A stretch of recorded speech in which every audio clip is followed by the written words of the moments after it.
What's going on, Packer fans? Welcome back to another episode of the Pack a Day podcast. I'm your host, Andy Herman. You can follow me on Twitter at Andy Herman NFL.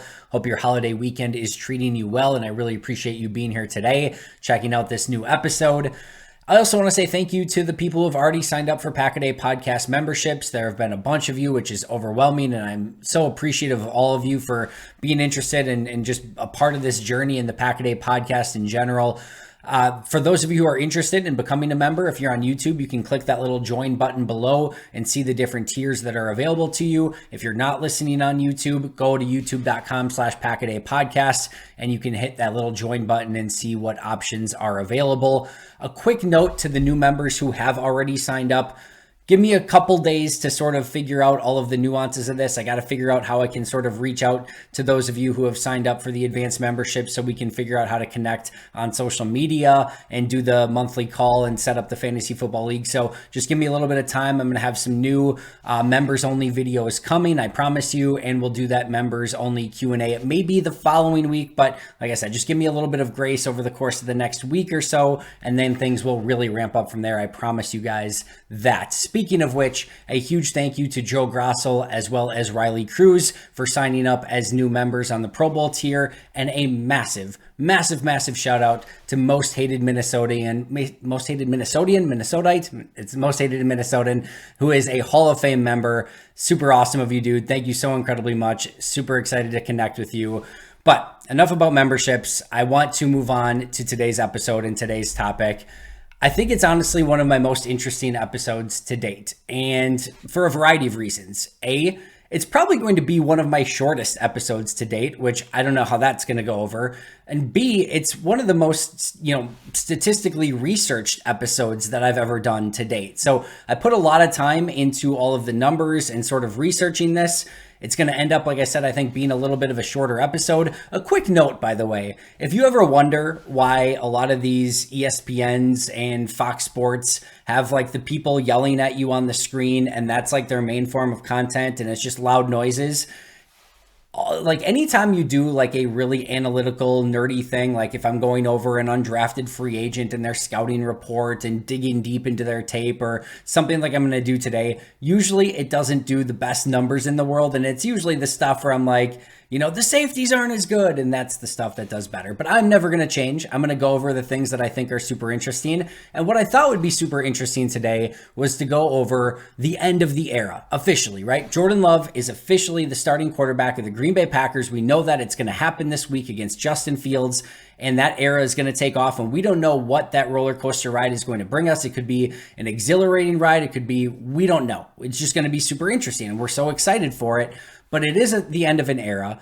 We have seen 30 years of Hall of Fame quarterback play in Green Bay since 1992, and I wanted to find out exactly what that meant. So I went on a huge journey into Research Island to figure out what that advantage was to having Brett Favre and Aaron Rodgers over the past 30 years. And to be clear, we all know, listening to this, I know going into the research, we all know that Green Bay was beyond lucky. Well, maybe not luck's maybe the wrong word, but we've been lucky as fans to watch 30 years of Hall of Fame quarterback play.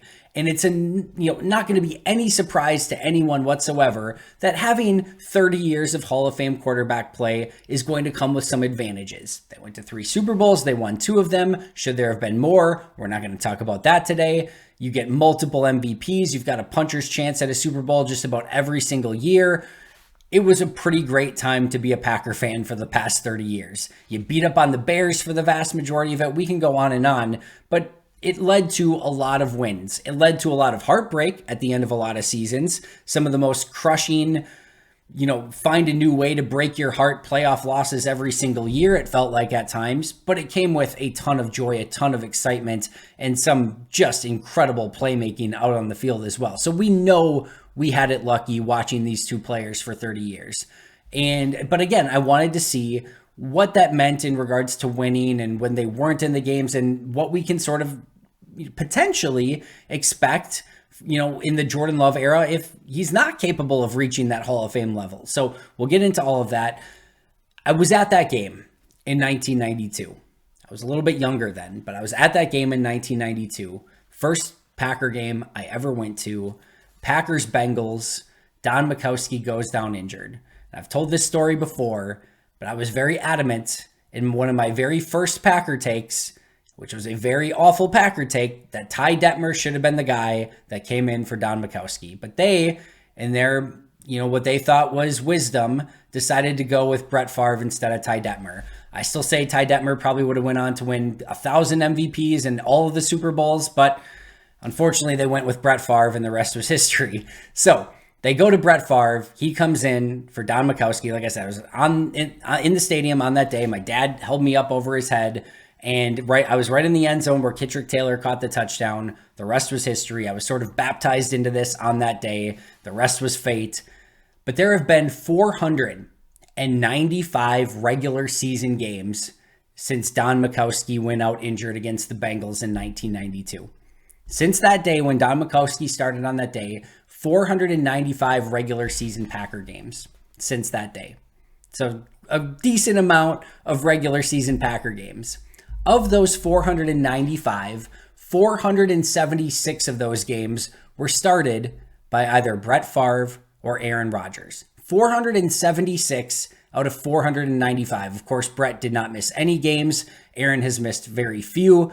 The ones that they did not start were started by either Matt Flynn, Scott Tolzien, Brett Hundley, Seneca Wallace, or Jordan Love. Those are the only other players who started in that entire time frame in those 495 games since Don Majkowski went down and Brett Favre took over as the starting quarterback of the Green Bay Packers in 1992. Many of you listening were probably not alive when that happened. All right.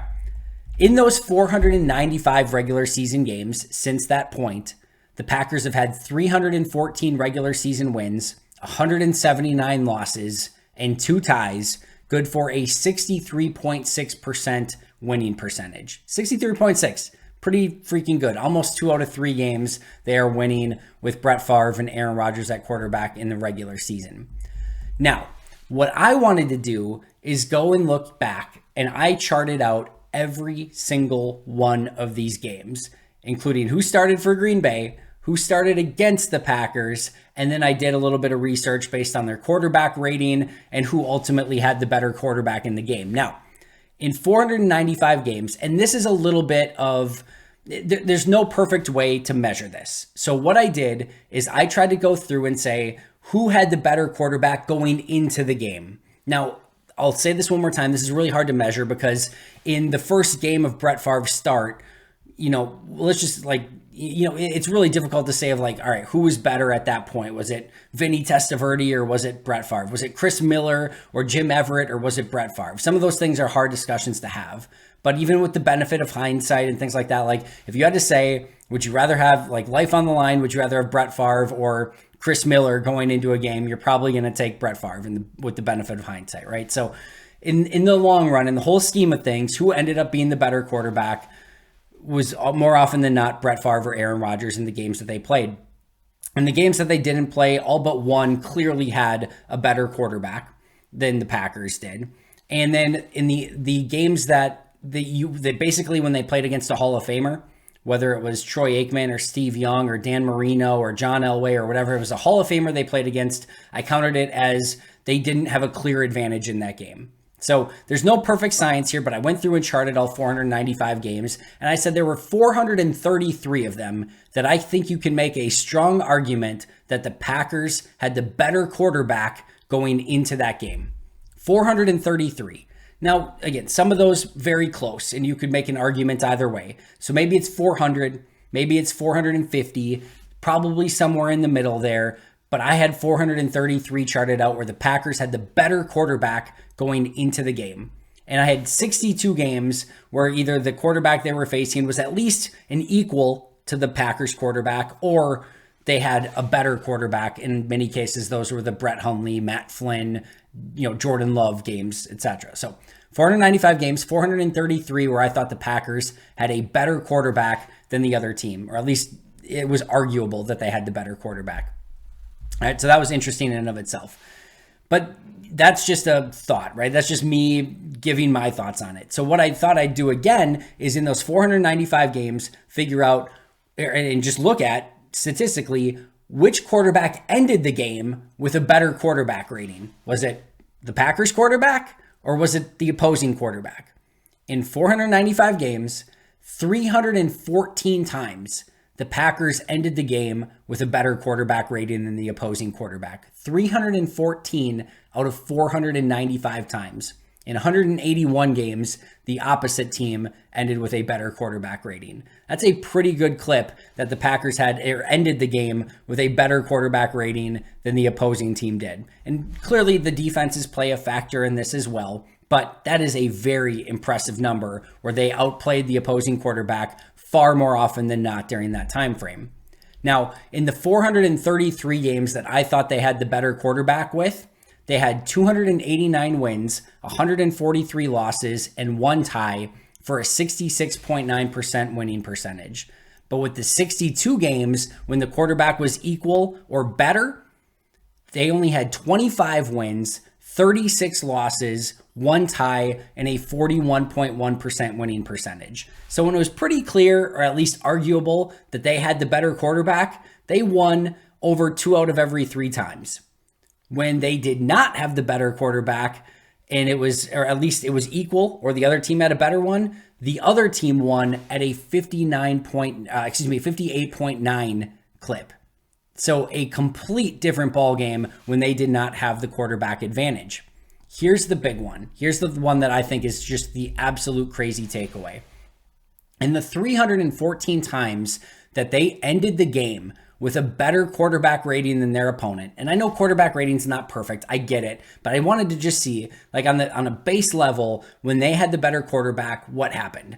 The 314 times that they ended the game with a better quarterback rating, they had 274 wins and only 40 losses, an 87.3% winning percentage. When Green Bay's quarterback, usually Favre Rodgers, outperform the other quarterback from a quarterback rating standpoint. 87.3% winning percentage. All right, well, that's interesting. So how did they do in the 181 times when they ended up with a worse quarterback rating than the other team? 40 wins, 139 losses, 2 ties, and a 22.7% winning percentage. That's how huge the difference in quarterback play has been for Green Bay. In the 495 games, 495, if they won the quarterback rating battle, they finished with an 87.3% winning percentage. They won the game 87.3% of the time. And if they did not win the quarterback rating battle, they only won 22.7% of the time. That is a striking number. In the 476 times that Brett Favre or Aaron Rodgers started a game, they went 308 wins, 167 losses, and 1 tie for a 64.8% winning percentage. In the 19 games that Favre or Rodgers did not start during that time frame, 6 wins, 12 losses, 1 tie with a 34.2% winning percentage. So it has been a massive advantage, and that goes without saying, that Brett Favre and Aaron Rodgers have been on this team for 30 years, and it has given them the ultimate superpower. It has given them a Hall of Fame quarterback through that entire time, and you go down the list of some of the quarterbacks that they played during that time, and it was ugly. Like some of the ones that they're playing against, especially like some of the Bears quarterbacks during that time, you see CJ Beathard's on this list, and a bunch of Josh McCowns, and Mark Sanchez, Jake Locker, John Skelton, Blaine Gabbert, Matt Leinart again, Trent Edwards, a lot of Jay Cutler, Sean Hill. Sorry, there's a bug flying by me. Who else? David Gerard, Kyle Orton, who had a weird winning percentage against Green Bay somehow, but Charlie Fry. Like there are a bunch of awful quarterbacks. Damon Huard, and we didn't even get back to like the Favre era yet here, but they played some pretty awful quarterbacks, and Green Bay had a massive advantage by having 2 huge, big name Hall of Fame quarterbacks that they had in those games every single time. So it goes without saying, they had a huge advantage, but that is a huge difference when they were the team with the better winning percentage. 87.3% winning percentage when they outperformed the other quarterback in quarterback rating. 22.7% winning percentage when they didn't.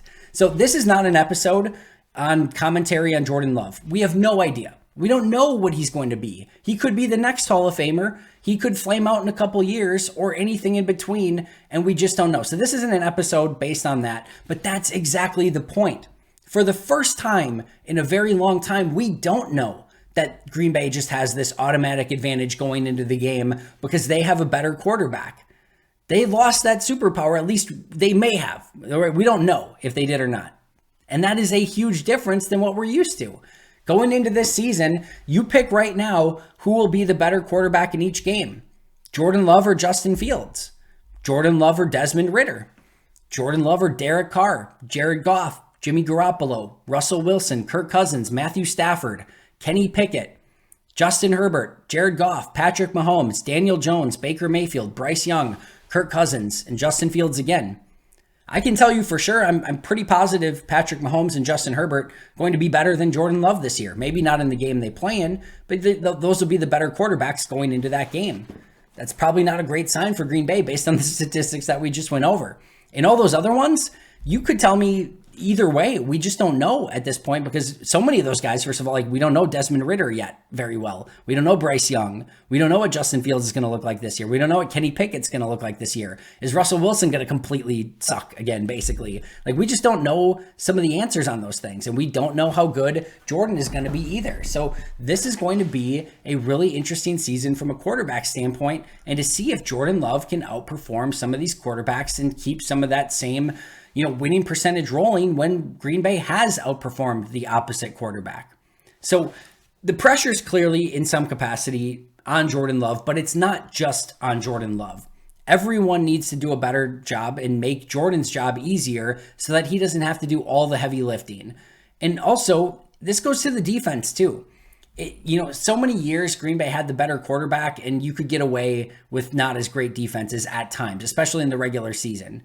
But now you don't have that automatic cheat code of just going out and knowing that your quarterback's going to go out and have a 100 quarterback rating more often than not. So you've got to do a better job defensively of making sure that you hold their quarterback down and don't let him get going so that Jordan doesn't have to do, the heavy lifting and put up 112 quarterback rating to try to beat the opposing quarterback. And I'm not saying in any way, shape, or form that just winning the quarterback rating battle is all there is to winning football. I get that it's not that. But it's been a very striking indicator, probably at or around, or maybe even more so than turnovers in this time frame, where it's a huge indicator as to whether or not Green Bay is going to win the game. 87.3% versus 22.7%.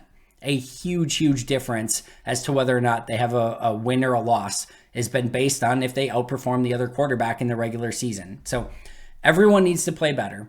And I'm clearly not telling you anything that you don't know, that this is going to be different with Jordan Love at quarterback than it has been with Brett Favre or Aaron Rodgers.